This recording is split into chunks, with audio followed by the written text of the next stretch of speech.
Bismillahirrahmanirrahim. Assalamualaikum warahmatullahi wabarakatuh. Selamat datang kembali di channel ini dan selamat mengikuti kembali pembelajaran kita pada hari ini. Nah, pada hari ini kita akan melanjutkan pembelajaran kita, yaitu bab 6, berpendapat melalui debat. Itu khusus untuk SMA atau SMK. Dari pisang terbaik jadi keripik asik, Pisana Banana Chips. Cobain deh. Bagian B, yaitu mengonstruksi bagian-bagian dalam debat. Nah, pada dasarnya debat termasuk teks eksposisi, karena di dalamnya terdapat pernyataan, pendapat, disertai argumen untuk mendukung pendapat. Debat dikenal sebagai eksposisi dua sisi, yaitu sisi yang mendukung dan sisi yang menolak. Nah, di mana di sini menolak isu atau biasa disebut mosi atau permasalahan yang didebatkan. Tujuan debat adalah agar masing-masing pihak yang berdebat dapat membalikkan pendapat lawan untuk menyetujui pendapat kelompoknya. Nah, dengan cara memberikan argumen dan bukti-bukti yang relevan. Nah, dalam pembelajaran ini kita akan belajar untuk mengonstruksi bagian-bagian dalam debat. Nah, di mana pada pembelajaran kita hari ini ada 3 yang menjadi materi atau pembahasan utama kita pada pembelajaran ini, yaitu yang pertama, bagaimana cara menemukan mosi atau masalah dalam debat.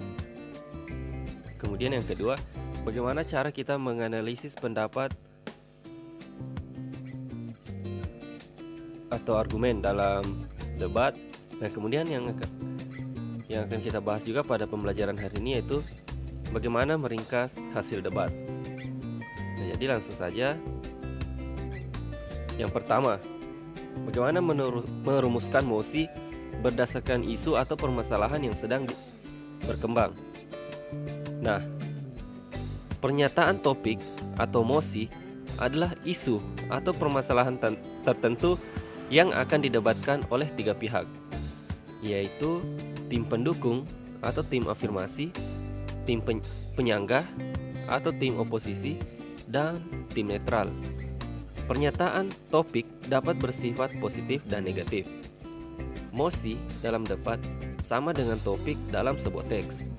Mosi menjadi dasar bagi pihak-pihak yang terlibat debat untuk menentukan sikap apakah mendukung atau menolak mosi.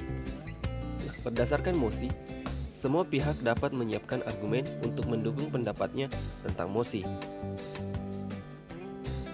Nah, pada saat membuka debat, bisa menyampaikan mosi yang didebatkan. Nah, perhatikan contoh kutipan bagian pembuka debat berikut ini. Siang ini, kita akan mengikuti kegiatan debat antara tim afirmasi dari SMA Pembangunan Jaya, tim oposisi dari SMK Nusantara, serta tim netral dari MA Al-Ikhlas. Pagi ini, kedua tim akan berdebat tentang bahasa Indonesia tergantung pada bahasa asing. Sebelum melaksanakan debat, saya akan membacakan tata tertib debat sebagai berikut. Nah, ini contoh kutipan bagian pembuka saat debat. Nah, mosi dalam kutipan debat yang tadi yaitu adalah bahasa Indonesia tergantung pada bahasa asing. Nah, jadi permasalahan dalam debat itu yaitu bahasa Indonesia tergantung pada bahasa asing. Nah, selain disampaikan oleh moderator, tak jarang anggota tim yang berdebat juga secara tersirat menyatakan opsi yang didebatkan. Nah, bisa diperhatikan contoh kutipan teks debat berikut ini. Saya tidak setuju. Kosakata bahasa asing yang masuk ke dalam penggunaan bahasa Indonesia terjadi karena ketidakberdayaan bahasa Indonesia dalam interaksi antar bahasa. Kosakata bahasa asing masuk ke dalam bahasa Indonesia hanya digunakan sebagai persamaan kata yang bagi sebagian orang lebih mudah dipahami. Namun, pada intinya dalam bahasa Indonesia itu sendiri telah ada kosakata yang berkaitan dengan kosakata asing tersebut. Nah, ini contoh kutipan teks debat. Dari kalimat pertama kutipan teks debat ini dapat diketahui bahwa isu atau permasalahan didebatkan adalah penerapan kosakata bahasa asing ke dalam penggunaan bahasa Indonesia disebabkan ketidakberdayaan bahasa Indonesia dalam interaksi antar bahasa. Nah, jadi selanjutnya kita akan belajar juga pada pembelajaran hari ini, yaitu bagaimana menyusun pendapat disertai argumen yang baik untuk mendukung maupun menolak mosi. Nah, sebelum mempertahankan pendapat tentang suatu isu atau permasalahan, hal pertama yang harus dimiliki seseorang adalah memahami isu atau permasalahan dengan baik. Untuk itu, pihak-pihak yang akan melakukan debat harus banyak mencari informasi dari berbagai sumber. Nah, misalnya dengan membaca berita, menyimak berita dari radio dan televisi, atau menggali informasi dari narasumber yang memahami isu atau permasalahan dengan baik. Nah, dalam pembelajaran kali ini kita akan belajar untuk menyusun pendapat disertai dengan argumen yang baik untuk menerima maupun menolak mosi. Nah, kita harus berusaha untuk menyertakan argumen yang baik dan kuat untuk mempertahankan pendapat kita. Perhatikan contoh pendapat dan argumen dalam kutipan debat berikut ini. Menurut saya, tawuran antar pelajar terjadi tidak saja karena karakter anak-anak yang cenderung brutal. Lebih dari itu, tawuran terjadi karena anak-anak mendapat teladan yang kurang baik dari para pemimpin bangsa yang sibuk saling berebut kekuasaan dan saling menghujat. Televisi dan internet pun dengan bebas menyajikan berbagai aksi brutal yang membuat anak-anak tergoda untuk meniru. Nah, ini merupakan contoh kutipan debat.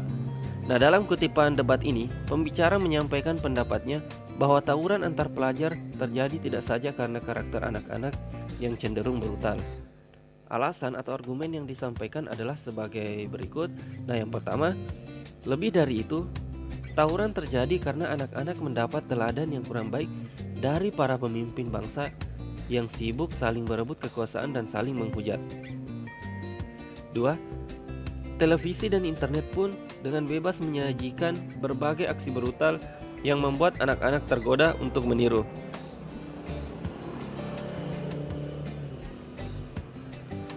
Nah, jadi ini contoh pendapat dalam debat. Kemudian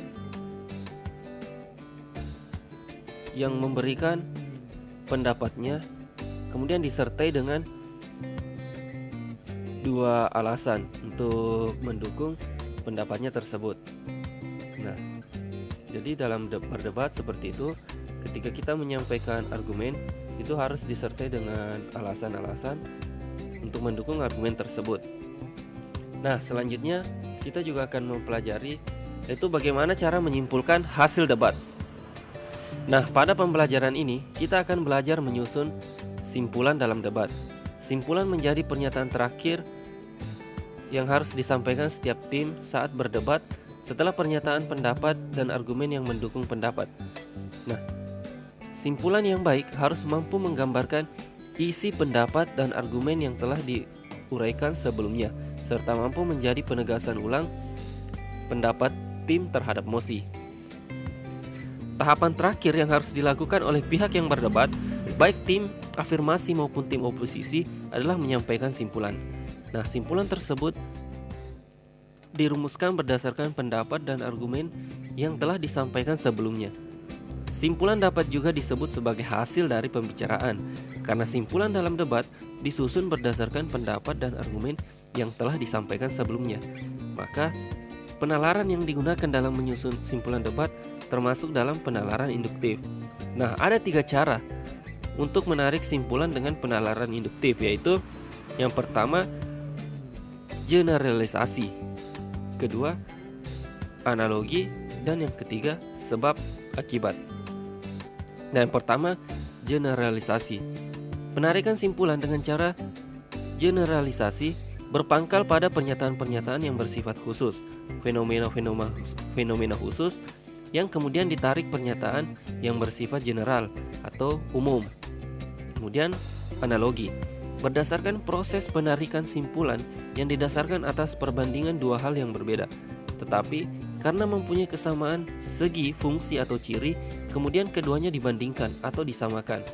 Nah, kesamaan keduanya inilah yang menjadi dasar penarikan simpulan. Nah, contohnya seperti ini. Nah, kemudian sebab akibat. Penarikan simpulan secara induktif berikutnya adalah sebab akibat.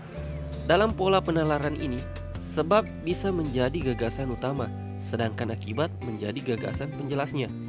Namun, dapat juga terjadi sebaliknya. Beberapa sebab dapat menjadi gagasan penjelas, sedangkan akibat menjadi gagasan utamanya. Nah, dalam debat, penarikan kesimpulan dilakukan setelah pernyataan pendapat dan argumen disampaikan lebih dulu.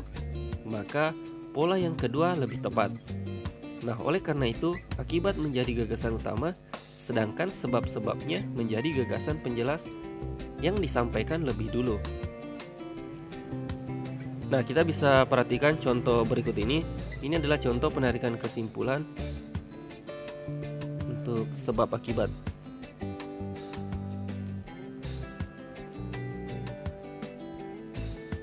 Nah, untuk pembelajaran kita pada hari ini cukup sekian.